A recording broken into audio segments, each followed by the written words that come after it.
Bienvenue sur ma chaîne. Aujourd'hui, je fais le ménage et c'est la période du tri saisonnier des vêtements de mes enfants. Et en même temps, je vais partager quelques astuces et routines pour que votre maison soit plus facile à gérer et moins accablante. Si vous avez du tri saisonnier à faire et souhaitez le supprimer de votre liste, faisons-le ensemble. Je commence aujourd'hui dans ma chambre principale qui est un peu en désordre. Donc la première chose que je fais, c'est simplement ramasser tout ce qui traîne, puis je vais faire mon lit et plier une lessive. La lessive, c'est une de ces choses que j'ai l'impression de faire tout le temps. Une bonne façon pour moi de me motiver, surtout quand je vais désencombrer les vêtements, c'est de commencer par une lessive, que ce soit plier ou ranger le linge. Peut-être que je vais en mettre dans la machine à laver, ou transférer le linge du lave-linge au sèche-linge, ou peut-être même faire les trois. La lessive fait partie de ces tâches qui ne s'arrêtent jamais, donc c'est toujours bien d'avoir un flux continu ici. En fait, la lessive et la vaisselle sont deux tâches que je n'ai jamais sur ma liste de choses à faire. Parce que je cherche toujours de petites occasions chaque jour pour avancer sur ces deux tâches. Quoi qu'il arrive, en tant que maman qui travaille à la maison et fait l'école à la maison avec 4 enfants de 7 ans et moins, il est impossible de garder une maison parfaite 100% du temps. À mon avis, il ne s'agit jamais de perfection, mais plutôt de progrès et de garder sa maison gérable pour qu'elle ne devienne pas incontrôlable. Et en tant que personne qui n'est pas naturellement propre et organisée, il m'a fallu des années pour trouver un système qui fonctionne vraiment pour moi. Sans me stresser davantage, sans me donner de l'anxiété, sans me faire perdre patience ou me donner l'impression de prendre du retard et d'échouer encore plus, mon système est basé sur ma propre transformation vécue et ma méthode de remise à zéro. C'est pour les mamans qui sont prêtes à enfin se débloquer et à créer un foyer plus léger et gérable que vous pouvez vraiment entretenir. Au fond, cela combine l'état d'esprit, la motivation et la méthode, montrant que désencombrer et réinitialiser une maison va bien au-delà d'une simple organisation superficielle. Il s'agit de changer ses habitudes, de créer des rythmes et de construire un espace qui soutient votre famille au lieu de l'épuiser. Si cela vous semble pouvoir vous aider à maintenir une maison plus calme et paisible, vous pouvez consulter les ressources indiquées dans la description.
C'est peut-être un peu drôle, mais les serviettes, les draps et les couvertures sont mes choses préférées à plier. Il n'y a rien à trier ou quoi que ce soit, il suffit de les plier de la même façon, de les empiler et de les ranger. Tu n'as pas besoin de t'inquiéter de les ranger dans des tiroirs différents, de les accrocher ou quoi que ce soit. C'est tellement simple et facile.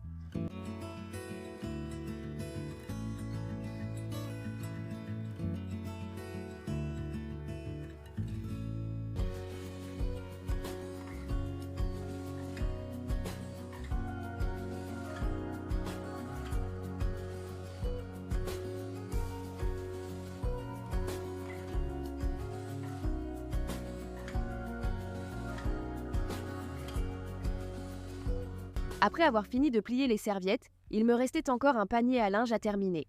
Il y avait quelques chemises à accrocher, 2 ou 3 draps et quelques paires de chaussettes. Mais avant de m'occuper de tout ça, je voulais vraiment mettre une machine de vêtements de mes enfants en route. Puisque je vais désencombrer tous les vêtements de mes enfants, mon fils de 7 ans, ma fille de 6 ans, mon fils de 4 ans et ma fille d'1 an, je trouve que c'est tellement plus facile de trier leurs vêtements quand ils sont tous propres. Comme ça, vous avez tout devant vous et vous vous assurez de tout trier d'un seul coup.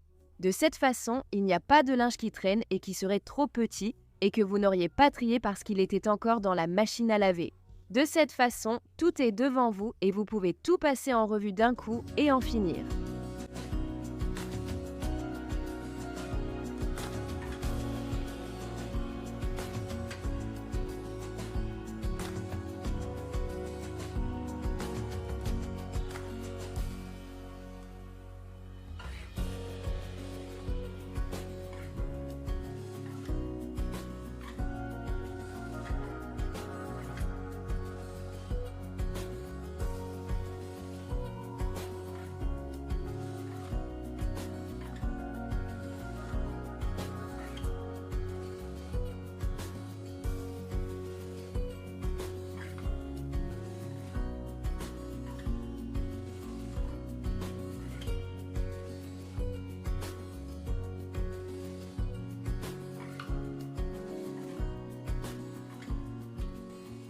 L'une des meilleures raisons de s'occuper du linge au quotidien, et par là je ne veux pas dire de tout finir chaque jour, mais simplement d'en faire un peu chaque jour. Comme ça ne s'accumule pas au point de devenir écrasant. Mais en faisant cela, vous évitez de vous retrouver dans une situation où vous pourriez à nouveau vous sentir dépassé. Par exemple, la semaine dernière, pour diverses raisons, dont le fait que je dors avec ma fille d'1 an et que sa couche fuyait. Une autre raison, c'est que ma fille s'est réveillée et j'avais du lait au chocolat sur ma table de chevet qu'elle a attrapé et renversé partout sur le lit. Donc, pour des raisons comme celle-ci, j'ai dû changer et laver toute ma literie la semaine dernière, 3 fois différentes. Bien sûr, ce n'est pas une situation normale, mais cela s'est produit 3 jours de suite et je n'ose même pas imaginer ce que j'aurais ressenti. Si j'étais déjà en retard sur ma lessive et que cela continuait à arriver, je me sentirais stressée, découragée et j'aurais l'impression que ça ne finirait jamais. Mais comme je peux gérer ma lessive de cette façon, maintenant ce n'était pas si grave que ça. En tant que maman débordée, si tu mets ce système en place chez toi et dans ta vie, le meilleur moment où tu remarqueras une vraie transformation, c'est quand quelque chose comme ça arrive. D'habitude, c'est assez facile de commencer, mais le plus difficile, c'est de rester concentré et d'en faire vraiment un rythme plutôt qu'une simple routine. Les routines sont rigides, mais si tu t'en tiens à un rythme, les rythmes sont flexibles. Les rythmes sont faits pour suivre le courant. Si quelque chose ne va pas, ce n'est pas la fin du monde parce que tu l'intègres simplement dans le flux de ton rythme.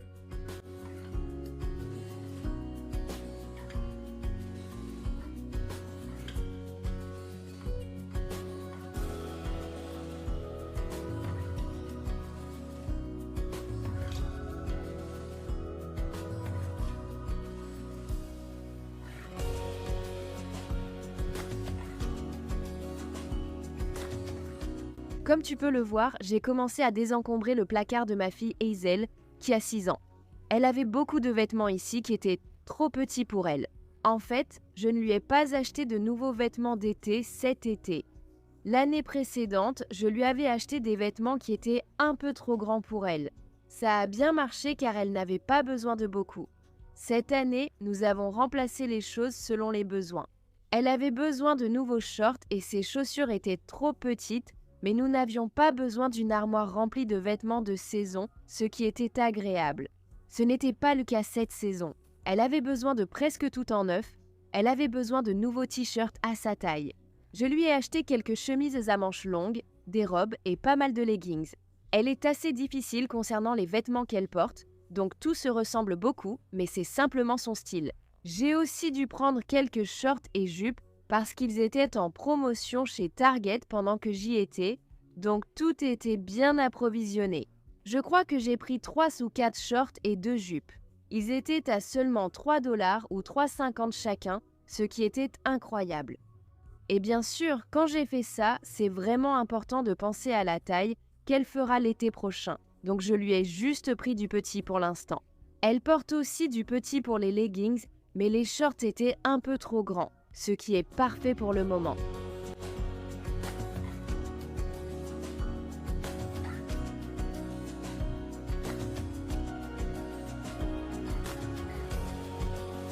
J'ai trouvé ça tellement drôle. Ça montre bien à quel point les shorts peuvent durer longtemps chez les enfants.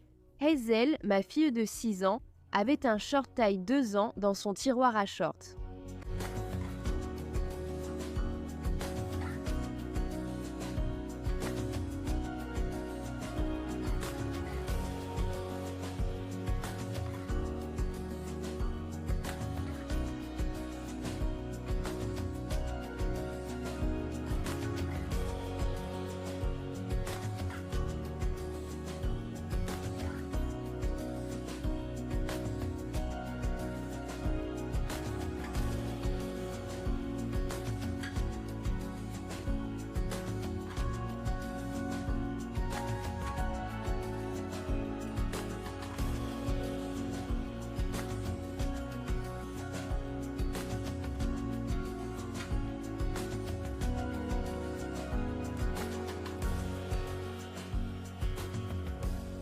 Après avoir retiré les vêtements qui sont soit trop petits, soit abîmés avec des taches ou des déchirures du placard, je passe en revue chaque vêtement individuellement en décidant de ce que je devrais garder pour Adeline, ma fille d'1 an, ou de ce que je devrais jeter.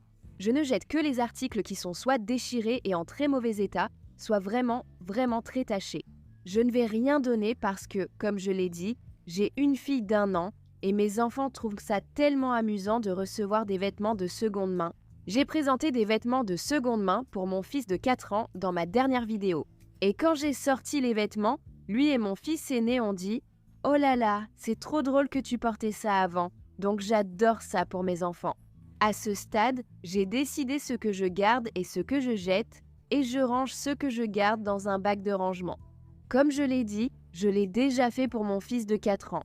Dans la vidéo de la semaine dernière, j'ai désencombré tout son placard et j'ai sorti les vêtements récupérés de mon fils aîné. J'ai tout passé en revue, j'ai gardé ce que je pensais nécessaire et j'ai éliminé tout ce dont nous n'avions pas besoin.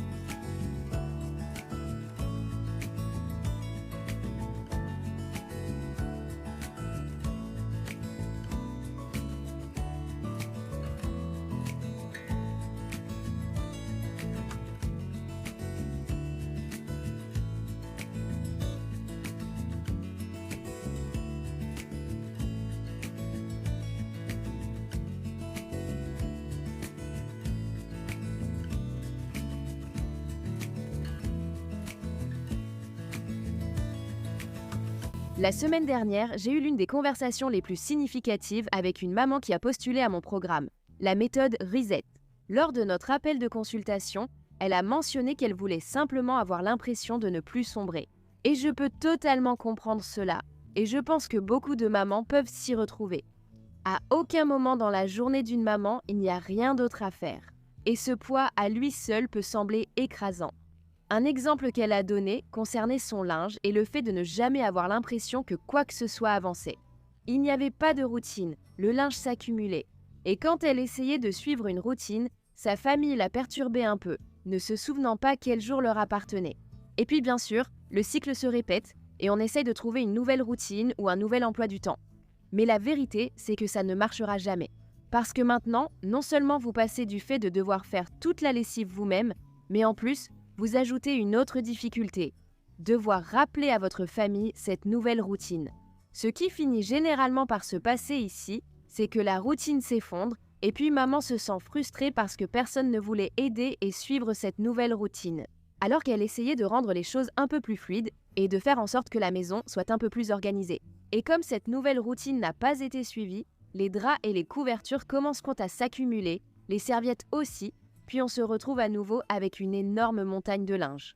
C'est un cycle dans lequel beaucoup de mamans se retrouvent. Et il est important de comprendre qu'une routine stricte ne fonctionne pas pour toutes les familles. Si une routine stricte ne fonctionne pas pour votre famille, adoptez des rythmes, intégrez les tâches dans les moments naturels de votre journée, réajustez quand les choses dérapent et laissez de la place à la flexibilité. Parfois, il suffit que quelqu'un vous dise « Hé, tu sais quoi, en fait tu n'es pas en retard ». Nous devons briser le cycle de l'analyse et de la paralysie et simplement avancer avec un état d'esprit axé sur le progrès, pas sur la perfection. En tant que maman de 4 enfants, je sais que parfois il est plus difficile d'amener les enfants à suivre une routine parce qu'ils ont fait les choses d'une certaine façon toute leur vie. Donc, essayez de les amener, surtout à commencer. Par exemple, laver, sécher, plier et ranger leur linge en une seule journée peut être beaucoup pour eux jusqu'à ce qu'ils prennent de petites habitudes. Donc, au lieu de compter sur de grandes routines et de grands emplois du temps, même si cette routine de lessive ne semble pas si importante pour un enfant, cela peut représenter un grand changement. Et même si, en tant que maman, nous aimerions recevoir de l'aide sans avoir à demander ou à rappeler. Parfois, peu importe les systèmes que nous essayons, la vérité, c'est que cela peut nous retomber dessus. Maman, ça ne veut pas dire que tu t'y prends mal, ça veut dire que tu vis la vraie vie avec de vrais enfants. Et je ne parle pas de la corvée qui retombe sur maman, je parle de l'accompagnement et du leadership. Et les rappels peuvent retomber sur les épaules de maman pour aider à instaurer ces habitudes positives. Parfois, il est plus facile de commencer par de petites choses comme « Et tu peux transférer le linge de la machine à laver au sèche-linge ?» Ensuite, naturellement, pendant que votre enfant aide à contribuer à la famille, il ou elle pourrait se dire « Oh waouh, c'est le bon moment pour moi de faire ma propre lessive et peut-être que cela nécessite un peu d'encouragement. » Comme « Hey, c'est aussi le bon moment pour toi de faire ta propre lessive. » Maintenant, non seulement vous respectez des rythmes et un flux qui vous conviennent, mais vous aidez aussi vos enfants à trouver leur propre rythme. Le but est d'arriver à un point où votre enfant remarque que la lessive doit être changée. Il change la lessive et met aussi ses propres vêtements dans la machine à laver. Avec du temps et de la patience, vous pouvez faire cela pour tout. C'est ce qu'on appelle l'empilement d'habitudes, vous en avez sûrement déjà entendu parler. C'est quand vous associez de nouvelles habitudes à des actions déjà naturelles.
Vous pouvez voir que nous sommes passés à la chambre de mon fils aîné, Noah. Sa chambre est déjà très propre. Je voulais juste faire son lit pour lui. Ensuite, je vais plier ses vêtements propres, les ranger, enlever les étiquettes de tous les nouveaux vêtements et les laver. Noah a déjà fait le tri dans son placard et s'est débarrassé de tout ce dont il n'a plus envie ou besoin. Tous ces vêtements sont dans le couloir et je vais les trier pour décider lesquels nous gardons pour Wyatt et lesquels nous allons donner ou jeter. Comme je l'ai mentionné précédemment, les seuls que nous devrions éliminer sont ceux qui ne sont plus en bon état.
Je termine par les vêtements d'Adeline, ma petite fille de 18 mois, et comme les bébés grandissent si vite, je me retrouve à trier ses vêtements le plus souvent.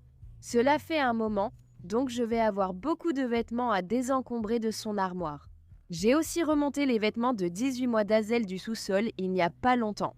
Je les ai lavés. Je ne les ai tout simplement pas encore rangés parce que j'attendais ce moment pour tout désencombrer, puis les ranger. Donc, d'abord, je vais tout désencombrer et m'assurer qu'elle n'a que la bonne taille à disposition, puis je vais tout ranger.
On me demande souvent, est-ce qu'Adeline a sa propre chambre en ce moment? La réponse est non. Mon mari et moi avons décidé, comme avec chacun de nos enfants, de pratiquer le cododo. Et c'était tout simplement plus facile si toutes ces affaires étaient aussi dans notre chambre. Très bientôt, nous allons faire la transition et installer Adeline dans la chambre de Hazel. Elles vont partager une chambre. Mais avant de faire cela, je veux réaménager l'espace. Pour m'assurer que cela corresponde à la personnalité des deux filles et en même temps, faire en sorte que Hazel se sente spéciale et qu'elle n'ait pas l'impression de perdre son propre espace, mais plutôt de gagner un espace spécial avec sa sœur. La bonne nouvelle, c'est que Hazel a déjà vraiment hâte de partager une chambre avec Adeline.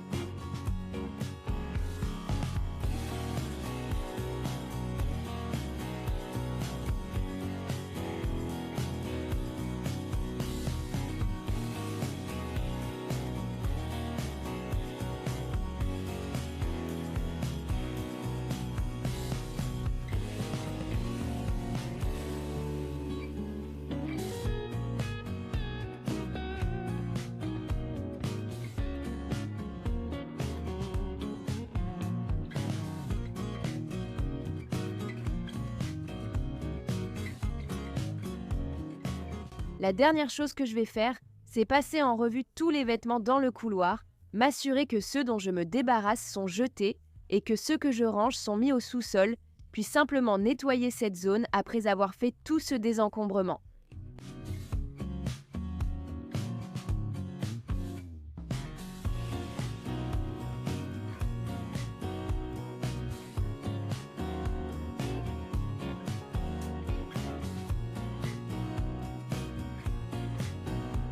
Merci beaucoup d'être là, de regarder et de passer une partie de votre journée avec moi.